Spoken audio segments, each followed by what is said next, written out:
Vamos falar agora de uma outra sessão que foi suspensa. Depois de 5 sessões temáticas de debate, os senadores dariam início à votação da PEC das drogas no primeiro turno.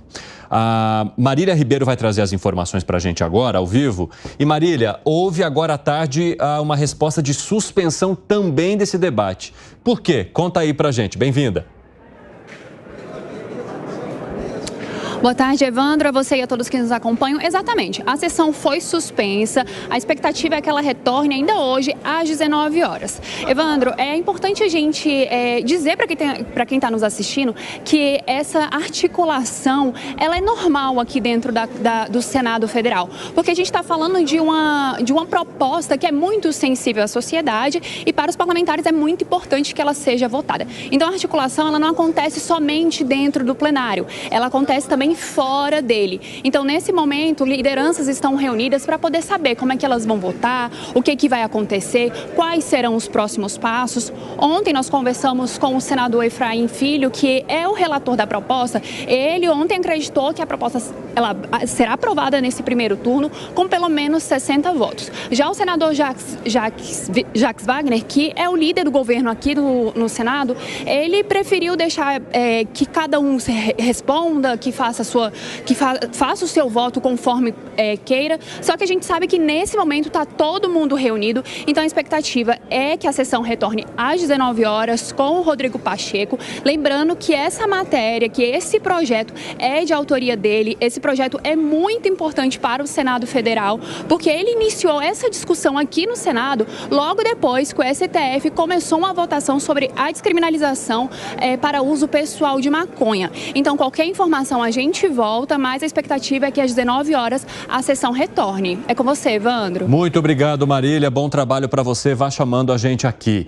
Bom, essa PEC é complicada, né? Porque além de ter o debate ao mesmo tempo feito no Supremo Tribunal Federal, ela traz um caminho oposto do que é discutido lá no Supremo Tribunal Federal, que está querendo delimitar por quantidades, enquanto o Senado está querendo proibir de maneira completa qualquer porte ou posse para uso pessoal da maconha e de outras drogas. Alan Gani. Eu acho que tem uma grande confusão em relação à mensagem dessa PEC, Evandro, que ao criminalizar o consumo de qualquer droga, não significa que a pessoa que consumir uma droga, ela vá para a cadeia. O fato de ser criminalizado, como é hoje, não significa que a pessoa vá para a cadeia.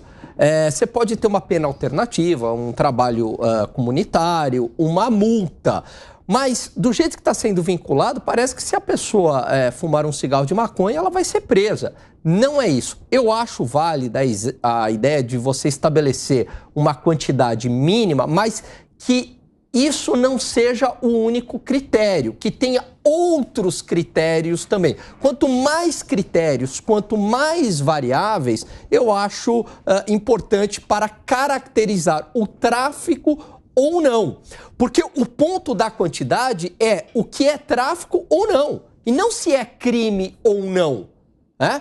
Porque consumir pode ser crime, mas não necessariamente tráfico de drogas. Então, eu entendo assim a PEC que está sendo discutida aí no Congresso Nacional. E você, Piperno, como entende? Eu gostaria de ver aqui no Brasil, em relação a esse tema específico, Alan Gani, mais pessoas lá no nosso Congresso como aqueles libertários americanos. Inclusive muitos aí alinhados à direita. Por exemplo, entre os grandes economistas... Onde você está querendo chegar com essa ironia? Milton Friedman, por exemplo. Piperninho. Milton Friedman, né, que é um baluarte aí do pensamento liberal e tal. Milton Friedman defendia consumo de droga à vontade. Então, é o seguinte, o sujeito tem que ser... faz o que ele bem entende em relação a isso. Agora, o consumidor, obviamente, ele não é, como disse o Alan, um traficante. Aliás, não tem nada a ver uma coisa com a outra. O consumidor é uma coisa, traficante é outra. Segredo. Quando o Congresso briga com o STF, e essa pauta é claramente uma briga de poderes entre um e outro, e pior, nenhum dos dois define nada, a sociedade que paga por esse preço. Porque hoje nós temos uma lei de 2006 que tem um monte de lacunas aí que não foram determinadas, inclusive que naquele momento despenalizava o uso, mas não determinava a quantidade. Isso foi um limbo que, em teoria, o STF está tentando suprir, está tentando resolver. Aí, como o STF se enfia na questão dessa lei de 2006, sai o Senado com uma proposta de uma PEC em que não somente contraria o STF, sino que contraria a própria lei que até agora é válida em 2006. E agora suspende. Então, imagino uma pessoa que diz, o que eu faço? Eu posso fumar? Não posso fumar? Pego quanto? 20 gramas? 60 gramas? O que eu faço da vida? E aí volta uma questão de subjetividade que levou a toda essa situação em que quem determina hoje se a pessoa é usuário ou é traficante é o policial.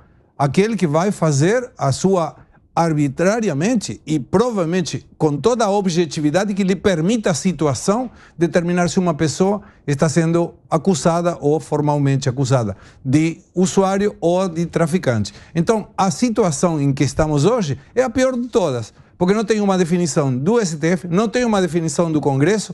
Quando tiver uma das duas, provavelmente vai sair a outra que contrapõe a outra e nossa sociedade ficamos no meio de toda essa bagunça. Isso aí que você está falando é grave, porque num curto espaço de tempo, vamos imaginar, existe a possibilidade, por exemplo, de em poucos dias, em 15 dias, um mês e tal, você ter 3 entendimentos diferentes. Então, esse é o que é atualmente o vigente. A lei de 2006. Exatamente. Aí se o Congresso pode mudar e o Supremo pode mudar tudo. E aí? Você vai chegar para um policial, você vai ter que dar toda hora um curso para ele, falar assim, olha... Eu quero ser investigado pelo STF.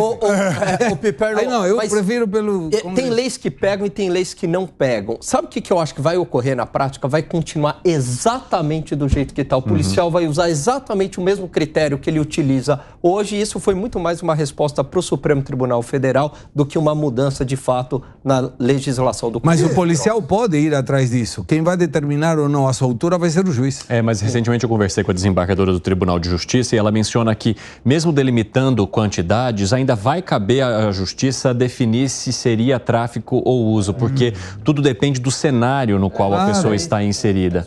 E, de alguma forma também, e ela mesma também traz essa questão, a depender de quem fizer a apreensão ou de quem fizer a operação, o cenário pode colocar também de forma injusta pessoas que sejam usuárias como traficantes.